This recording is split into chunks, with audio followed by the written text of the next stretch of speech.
The Law and You, a look at laws in St. Vincent and the Grenadines which affect our daily lives. The Law and You, presented by lawyer panel P.R Campbell QC and brought to you on SVG-TV as a public service. Ladies and gentlemen, brothers and sisters, boys and girls, greetings. Welcome to another presentation in this public service nation building series, The Law and You. This is program number 902. Coming to you on Monday, the 11th of June, 2018. On this program, I will bring you part 2 of the program which I initiated last Monday. So this would be the essence of a no confidence motion, part 2. But before getting into the topic, a few preliminary comments, beginning as usual with condolences to all families which have suffered recent bereavements. And in that connection, I must send out condolences to the family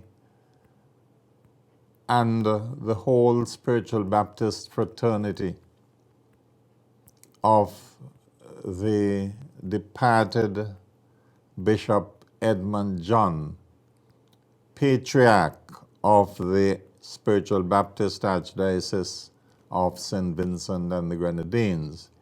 He died last Tuesday, the 5th of June, at the age of 88 years, 9 months.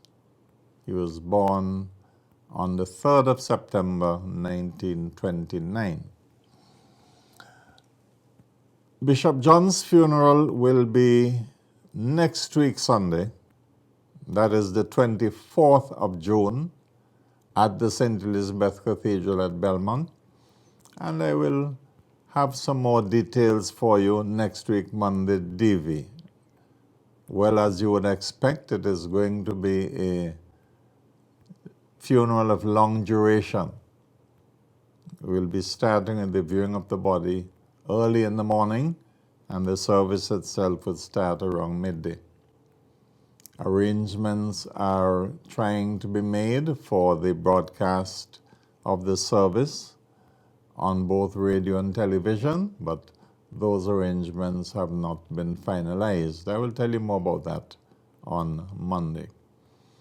Very many people from abroad, Spiritual Baptists from Trinidad, Barbados, Grenada, Canada, the United States, England, have indicated their desire to come to St. Vincent for the funeral, Liat permitting, because there was talk of a pilot strike over the weekend, and we have to hope that those who wish to come for Bishop John's funeral would be able to make suitable travel arrangements. And let me remind the members of St. Elizabeth Cathedral, the 9-night service will be held this Wednesday night at 7 o'clock. We already had a third night service, so the 9-night service would be on Wednesday night, 7 o'clock at St. Elizabeth Cathedral. And Baptists everywhere are welcome to join us for that service. Next, I would like to congratulate at least 2 of the gentlemen, I say gentlemen, the distinguished theologians who appear on Encounter. You know, Encounter is a program that I have come to love. And let me say hello to all the participants in Encounter. They have been going on long before the Law and You, long before the Law and You came on the scene. And the Law and You has been on the scene now in its 21st year. I refer to none other than Bishop Sonny Williams. He was recently elected as the General Bishop for the whole Caribbean, the whole Pawi family in Caribbean, called Pawi International. He is the first non-Trinidadian to hold that office, and I want to congratulate him. Let me also congratulate Bishop Dr. George Frederick, who was also elected head of the Men's Fellowships of Powie International, and Reverend Ezra Cumberbatch was elected as head of the Youth Ministries of Powie. Congratulations to all three brethren, as our Rasta brothers would say. You all have been doing fantastic work here in St. Vincent and Grenadines and elsewhere in the Caribbean, and may the Lord continue to bless your efforts. Excuse me.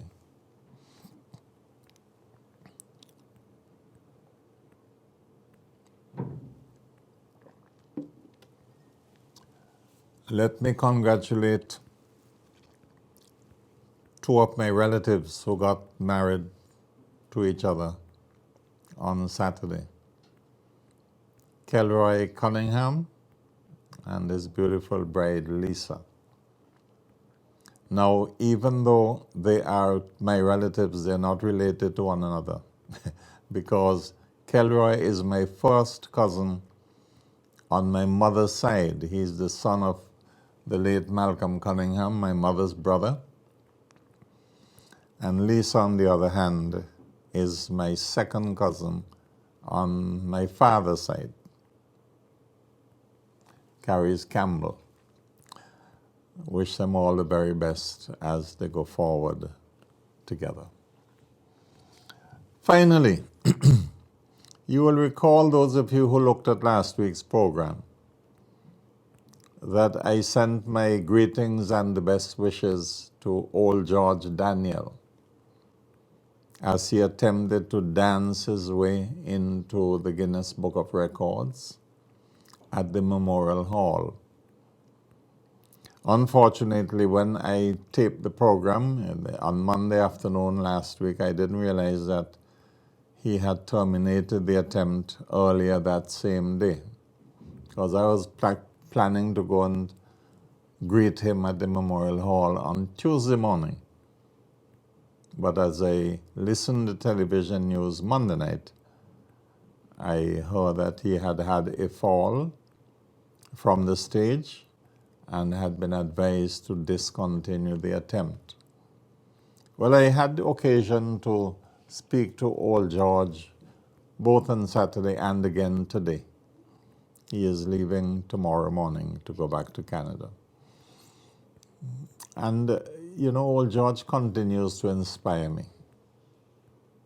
He is full of faith, and he says with the blessing of God, he will attempt it again.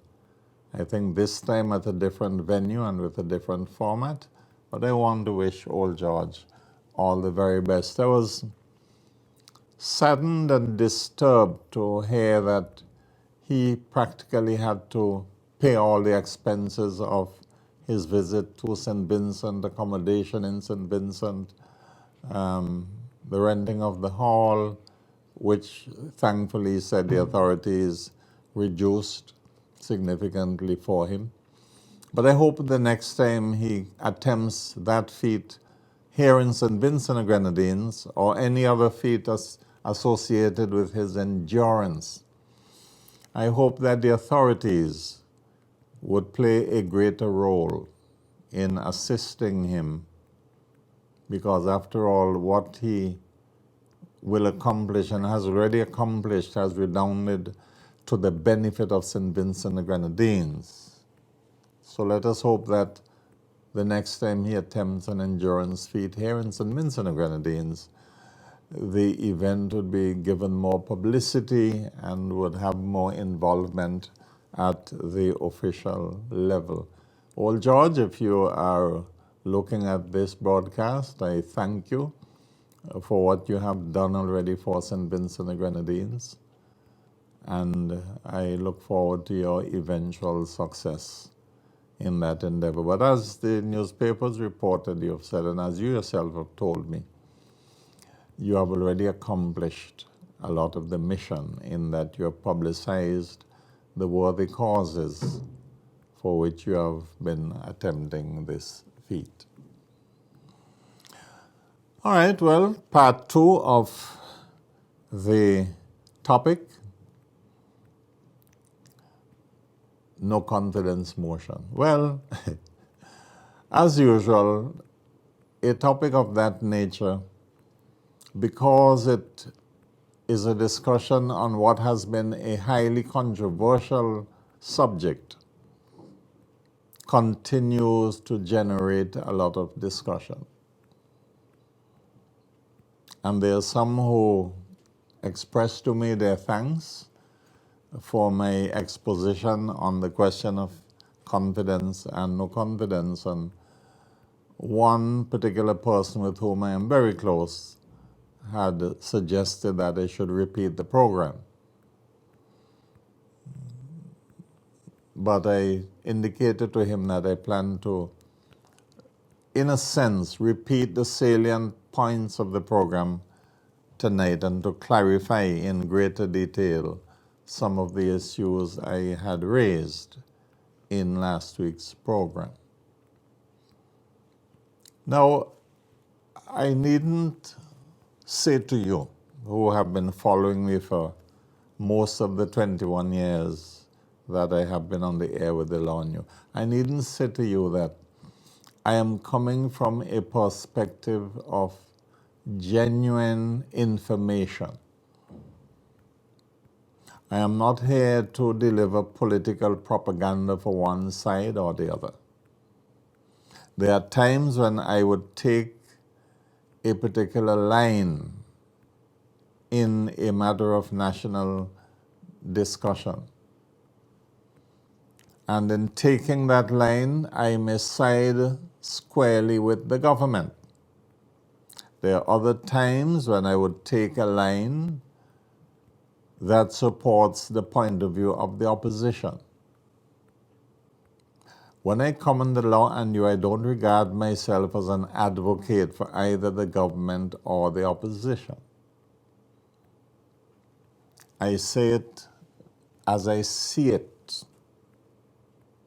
And those who know me would know that what I say, I mean. Don't have a particular axe to grind. I am not beholden to either government or opposition. Yes, I am formally, by registration, a card-carrying member of the New Democratic Party. But of course, I've had my differences with the New Democratic Party, culminating in the different sides we took on the referendum question. Remember that when I came on board as Deputy Chairman of the Constitutional Review Commission, it was with the blessing of my colleagues in the New Democratic Party. But nearing the end of the road, the party appeared to part company with me because while they had gone along for the better part of 5 years with the proposals, having had representatives on the CRC, when it came to the crunch, they said they were no longer supporting the proposals.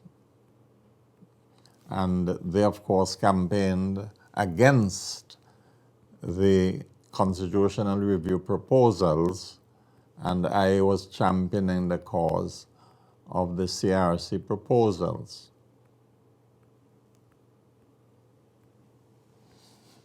Now, on the question of the, let me say another thing. Somebody challenged me on a statement I made last Monday night on this program. He said, Mr. Campbell, how you could talk about NDP getting back into power? They will never get back into power. So I told the brother, I said, don't say that. In a democratic society where you have predominantly two parties, it doesn't matter how long one party remains in office, the time will come when the other major party will get into office and the dominant party for years will go into opposition. But he wouldn't accept that. He said, as far as he's concerned, NDP will never see government again. I think that is an unfortunate point of view. And I would urge everyone who supports or belongs to one party or the other to bear in mind that no party lasts in government forever, in any system. The time comes when people want a change, and when that happens, people will make the change. So that those who presently support the ULP in office must bear in mind that the time will come. I may not be around to see it, but the time will come when ULP will be in opposition. And for those who presently support the New Democratic Party, the time will come when the NDP will get back into government. And it behoves both sides to conduct themselves with that expectation in mind. You see, NDP in opposition must not take positions which it would not like being taken against it when it gets into office. And on the other hand, the ULP must not take positions or do things or follow policies which it would not like when it gets into opposition. You know, Mr. Sir James Mitchell,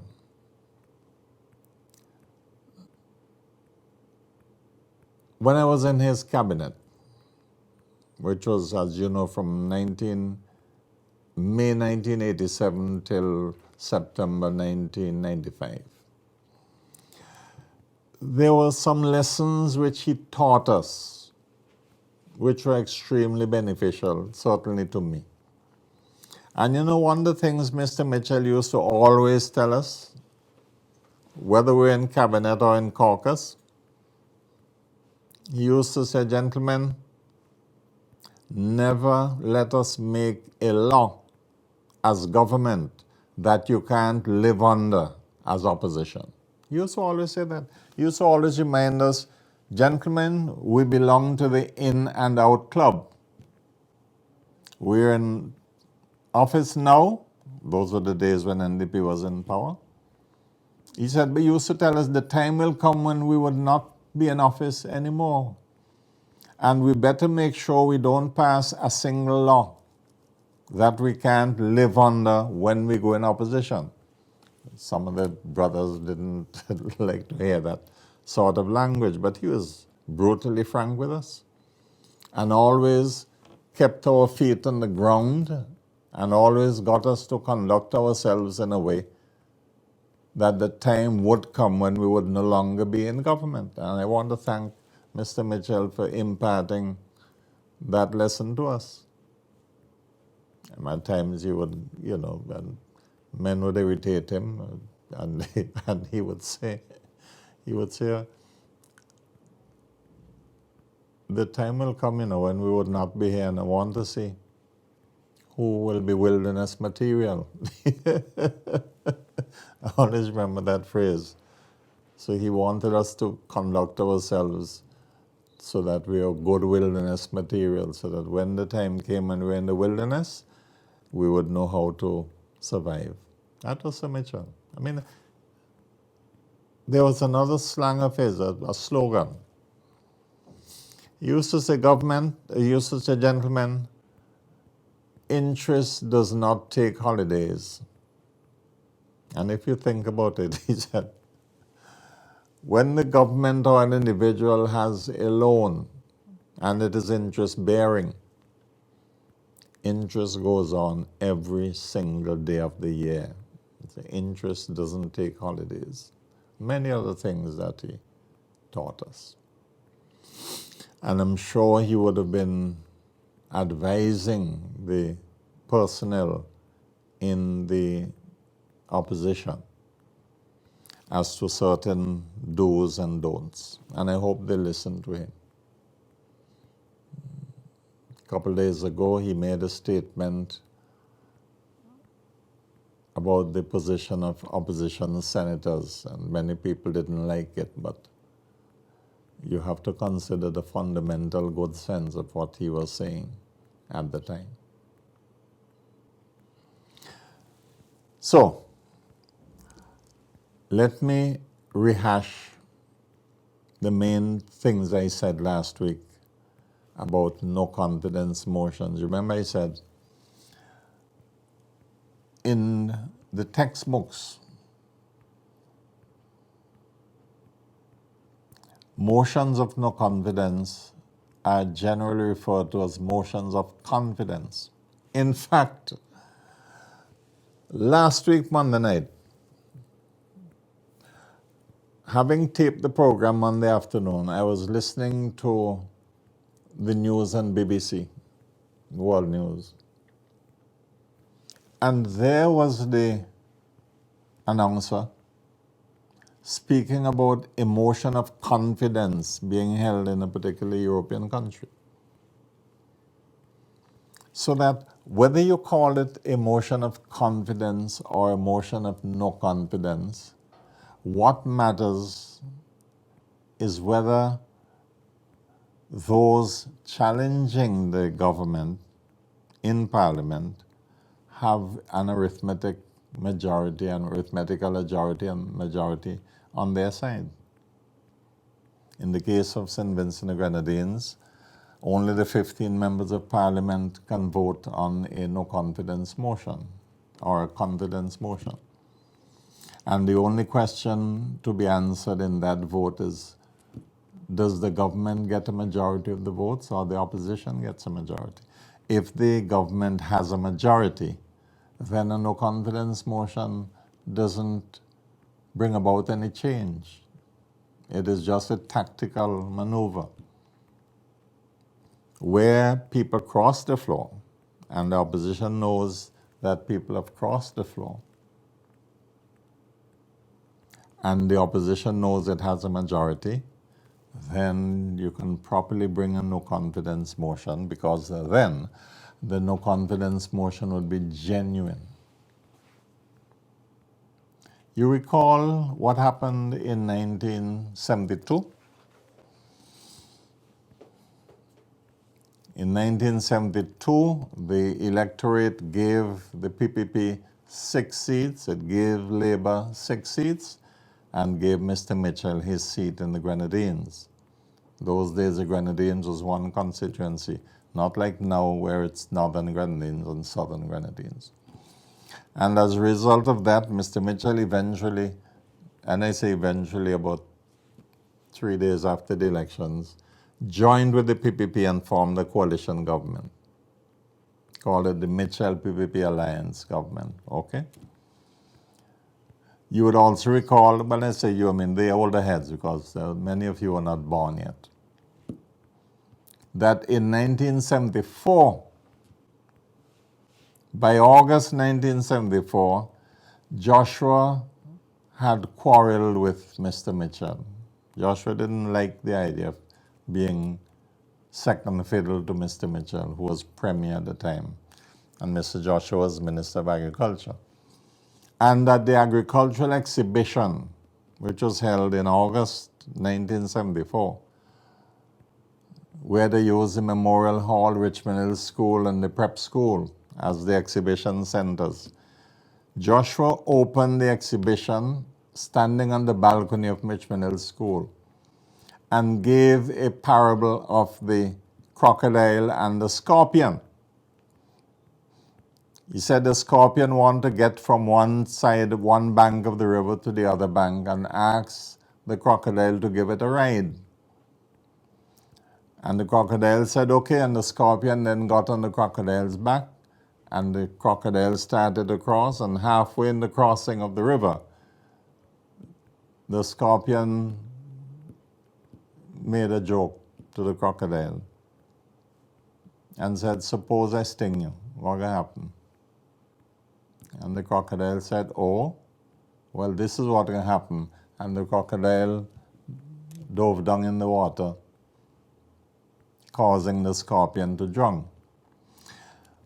I remember listening to that speech in the presence of Corwin Morris and Kenneth John. We were standing together under the cockfight tree, which was then just between Memorial Hall and the school, more to the playing field side. And immediately we knew that Joshua had made up his mind to leave the Mitchell government. And by the end of August, going into September, the Labour Party filed a motion of no confidence in the government. The House was duly convened. The no confidence motion was debated, and Joshua and his wife, Mrs. Ivy Joshua, the Honorable Ivy Joshua, voted with the Labour Party opposition to bring down the Mitchell-Joshua government, which precipitated elections in December 1974, which Labour won 10 seats. Joshua and his wife won their seats, making 12, and Mitchell was the only man in opposition. Then early in 75, the new government changed the constitution effectively to appoint Mrs. Joshua as leader of the opposition because they couldn't stand the thought of Mr. Mitchell being leader of the opposition. Now, in that scenario, the motion of no confidence brought by the Labour Party was a genuine motion because they knew they now had a majority. They had already 6 seats and they were getting Joshua and his wife to make 8, leaving Mitchell with the other PPP members and himself. That was a genuine motion of no confidence. But in January 2018, when the NDP opposition knew full well it didn't have the majority of the seats, and they tabled a motion of no confidence, they just did it as a tactical maneuver because they knew they didn't have the majority, so nobody had indicated that they were going to cross the floor, or nobody had indicated that they would support them.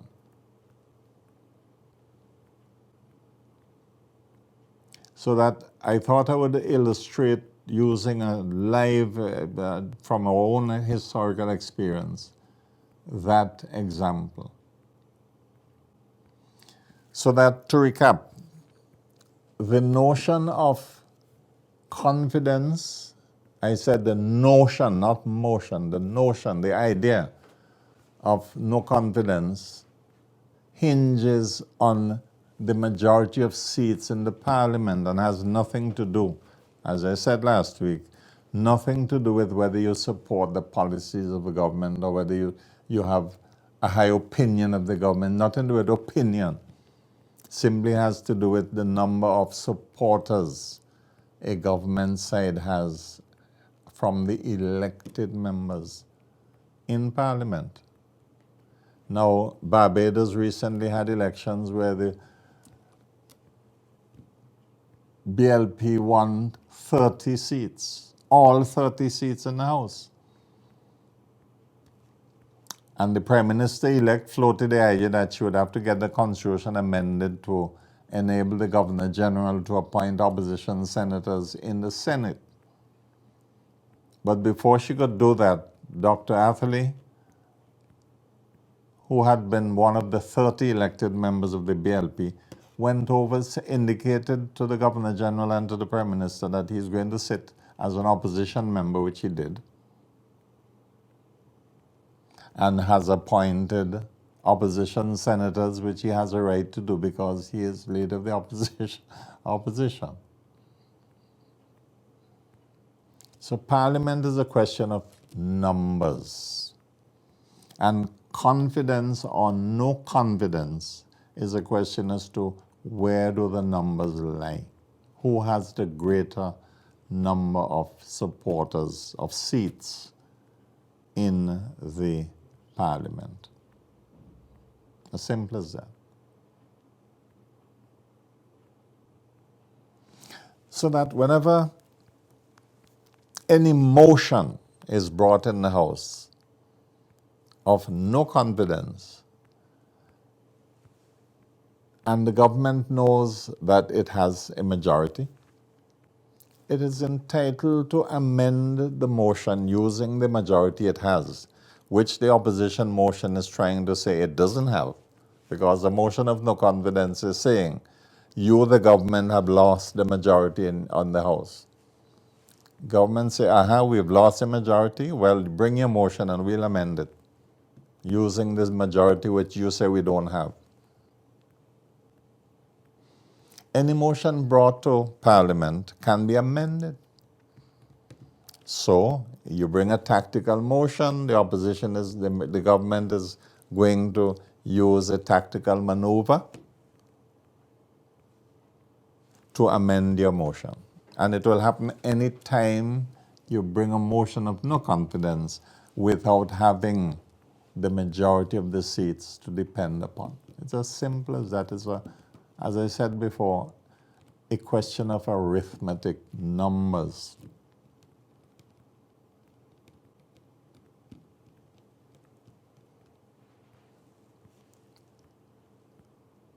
As simple as that. It's the numbers.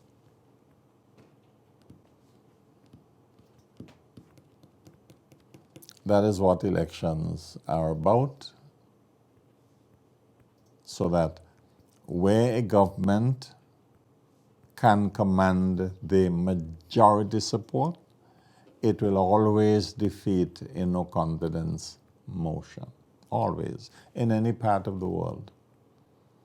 Where a government loses its majority in the House, then it would be defeated in a vote taken on a motion of confidence or no confidence,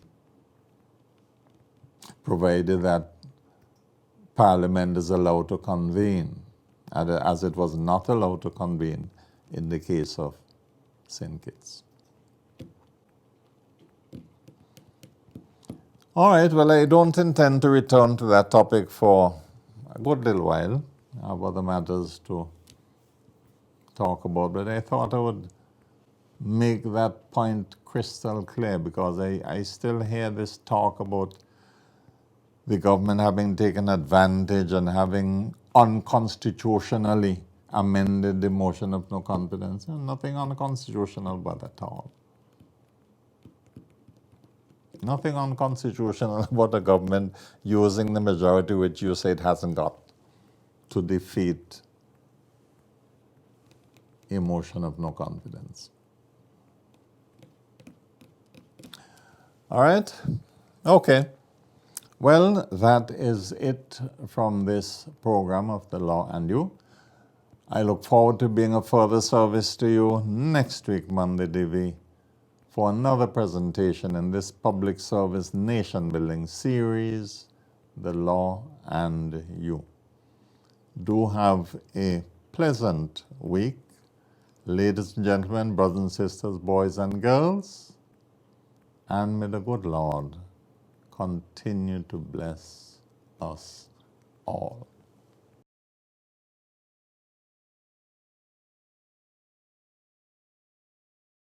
The Law and You, a look at laws in St. Vincent and the Grenadines which affect our daily lives. The Law and You, presented by lawyer panel P.R Campbell QC and brought to you on SVG-TV as a public service.